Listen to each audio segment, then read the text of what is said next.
Hey guys, welcome to the Liberal Hive Mind, a channel solely focused on exposing the abundant hypocrisy of the left. I don't know about you guys, but I'm feeling it. I think 2023 is going to be the first step into a new era of accountability, at least moving in that direction slowly, hopefully. And this right here, after these Kevin McCarthy concessions, this massive W is the first step towards starting the conversation. The launch of a brand new church committee. It's basically official at this point, folks. Gone are the days of Adam Schiff working with his deep state goon friends to suppress the truth and hide what's really going on from the American public. And in are the days of transparency and hopefully a public conversation that's going to lead to enough outrage, which might hopefully lead to some sort of accountability for all the abuses of power, the attempted coups, and the shadow actions that we've seen from federal rogue agents, and of course even rogue agencies, over the last couple of years. A church committee is being launched, and friends, it gets even more base than you might think. Let me show you guys exactly what I mean by that. We got some stuff to get into, so let's roll the tape. Alright friends, so Thomas Massie was just on Tucker Carlson's show, where he essentially confirmed that a church-style committee is starting. Thomas Massie is stating that he will serve on it, and that they will go wherever the evidence leads. Kevin McCarthy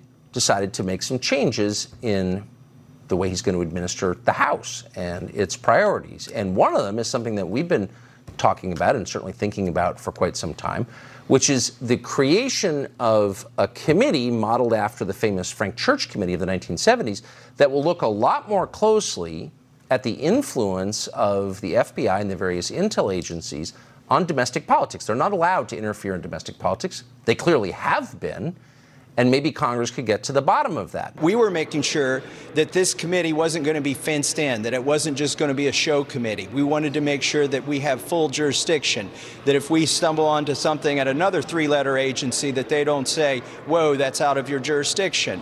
Or if we find out there's more than a violation of the First Amendment right, if there are other civil rights that are being violated, we've secured a guarantee that we can go wherever the evidence leads us. Dan Bishop, my colleague from North Carolina, and Jim Jordan, we've been talking to the Intel Committee, which has the authority to get all of that information. By the way, a lot of this is going to play out down in the SCIF.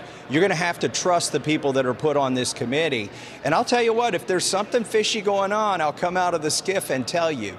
But a lot of it will be behind closed doors. There'll be classified information. But if we find anything illegal or unconstitutional, we will bring it forward. This is exactly what people were asking for. Kevin McCarthy initially didn't seem too keen, but grassroots momentum continued to grow. Voters wanted to see Congress act, especially after the bombshell Twitter files revelations over the last month or so. And thanks to the pressure, thanks to all the concessions, it's happening. And here's what I mean when I said in the intro that it's a whole lot more base than you might expect. It gets a whole lot better once you learn who's going to be the chairman. Now, there's one man that I would have loved to see as the Speaker of the House. His name is Jim Jordan, but he didn't want the job. And you know what? That's fine. But I guess here's the consolation prize. Here's the second best option, or second best outcome. Jim Jordan is going to be the chairman of the Weaponization of Government Select Committee. Let's freaking go, folks. Republicans across America deserve to be thrilled this morning with the news that conservative bulldog Congressman Jim Jordan, Republican from Ohio, will be leading a select committee investigating the innumerable abuses of the Biden regime.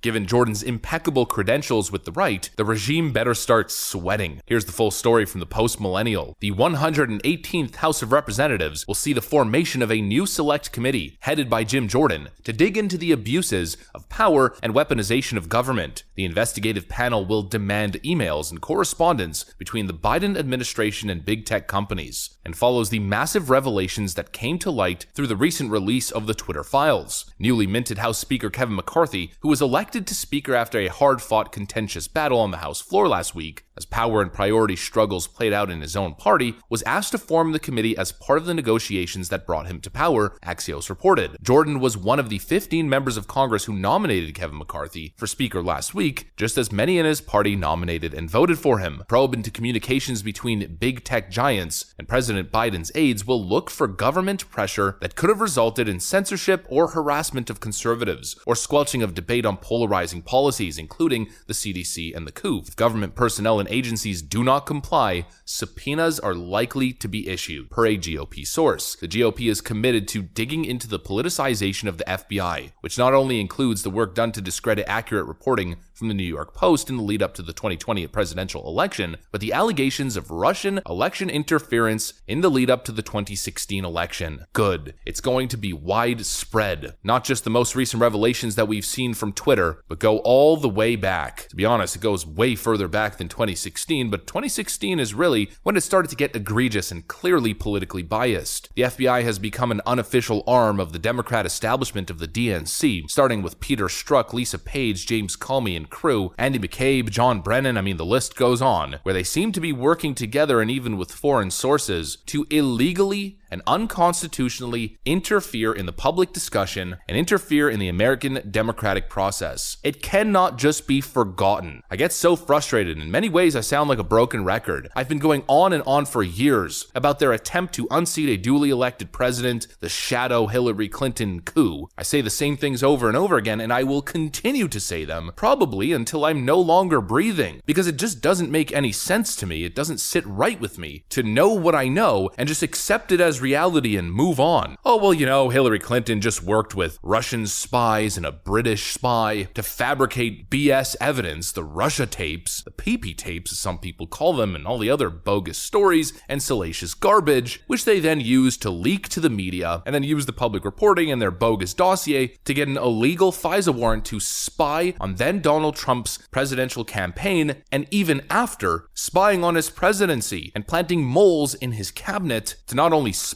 but leak, sabotage, and lead to an impeachment. What they did is unforgivable. It's unforgettable. And this, for me at least, was priority number one. Fiscal policy is great, but you can't move forward with trust in government unless these matters are tackled seriously and genuinely. And that's what I'm hoping for here, and that's why it's great news that Jim Jordan is chairing this committee, because Jim Jordan has a stellar track record of not only, as the Gateway pundit named it, being a conservative bulldog, but just being a credible man, just being a guy who's willing to tell the truth, who's willing to challenge power. He's the right guy for the job, and especially in leading these hearings, he is an absolute hawk when it comes to grilling people during their testimonies. We are going to have some serious content with this committee here, folks. And even beyond content, hopefully we're going to get to the bottom. Hopefully these Democrats are going to friggin' perjure themselves. And I think Jim Jordan is going to run circles around them. And I cannot wait to see the reports. From the Hillary Clinton DNC shadow coup to the FBI's Hunter Biden interference and to everything else that the Twitter files covered, it's about damn time that the GOP is finally going to do something. I am just so sick of strongly worded messages and letters from Ted Cruz, witty Ted Cruz Twitter remarks. I want to see action, and I think most people are in that same camp. And this right here is the closest we've been to seeing actual concrete action since Donald Trump took office. Donald Trump's first 2 years were a complete waste. Nancy Pelosi then retaining the House for the next 2 terms made it pretty tough to do anything. And so priority number one, as I stated, the moment Republicans regained the House was to start these committees.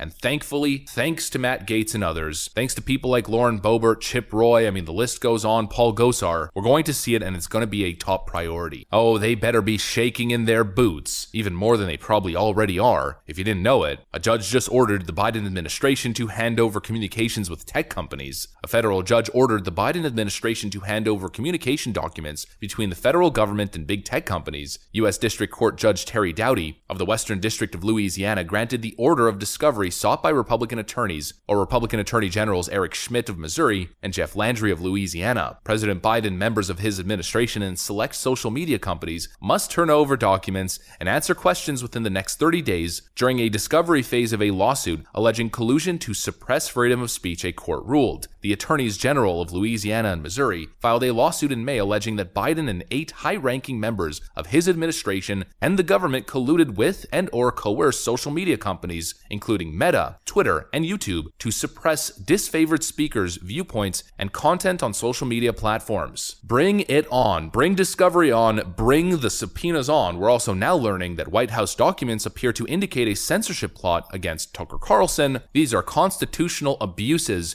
of the highest order, and we're finally seeing action, and hopefully we could see some legislation as well to protect protected lawful speech online. It doesn't make any sense that I have to tiptoe around issues. It doesn't make any sense that I can't cover real scandals and real data and real information, because if I do, I face severe consequences, you know, like losing everything I've freaking built over the last couple of years. It's time to tackle this issue, to bring on an era of openness, transparency, and the ability to discuss ideas that may be controversial or may be detrimental to Democrats, because anything else is unconstitutional. Anything else is causing the founding fathers to roll in their graves. Bring the heat, GOP. Bring the heat, Jim Jordan. There are going to be a lot of eyes paying attention, a lot of people with high expectations, and so make sure you do the job right. That's what I got for you guys. Hopefully you enjoyed this. If you did, make sure to leave a like and possibly subscribe to the channel. I'm gonna get out of here. Thanks for watching, and I'll see you on the next one.